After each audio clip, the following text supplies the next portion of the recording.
project owners and managers. And I'm happy with the excitement outside. Of course, it gives a good, vibrant background to a world that doesn't really see moments of happiness because of variety of shocks. But here, this is a moment of happiness for us because these projects are not just a part of business plans, and they are with opportunities to enhance their investments, but basically all of them without exception in the pipeline are with impact. While they are doing well, they are doing good at the same time. The filters to choose these projects were based on SDG filters. And even if some of the projects owners were not realizing that, we managed to identify areas of promotion of these projects by them being part of the impact. Just two things on the next steps. We continue in the GFANs with the support in continuing the pipeline, not just to extend it further, but to enhance the opportunities for investment. What we like to do as well is to use new tools, including from carbon markets, to provide opportunities.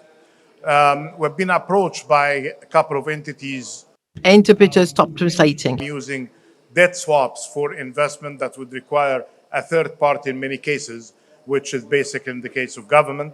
Happy with many of the suggestions that many of you just made now, including the issue on the local currency.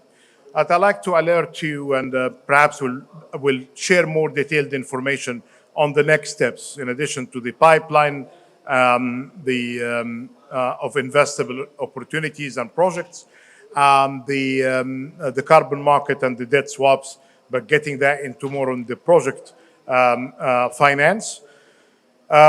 We are part as GFANS Africa, and we are supporting the work at the global level with the Global Capacity Building Coalition, and that can provide lots of technical and assistance, especially in the areas related to the new standards.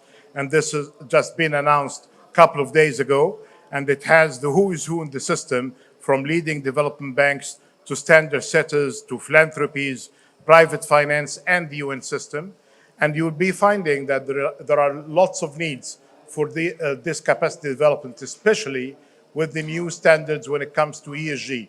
I moderated a session yesterday that went forever in about the implications of the integrity framework and the new rules of engagement, including the new standards, and what it means really to announce all of these commitments to the net zero.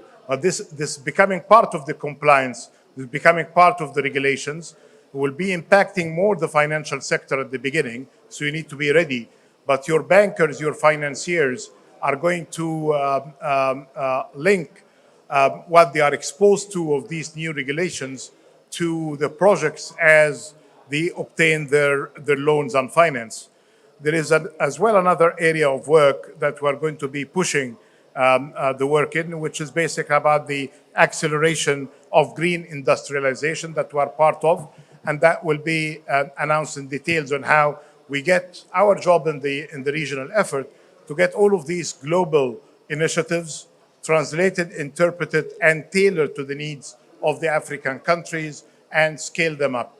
So it's a big effort. I appreciate all of the partners with us, and I thank you and wish you all the success going forward. Thank you so much.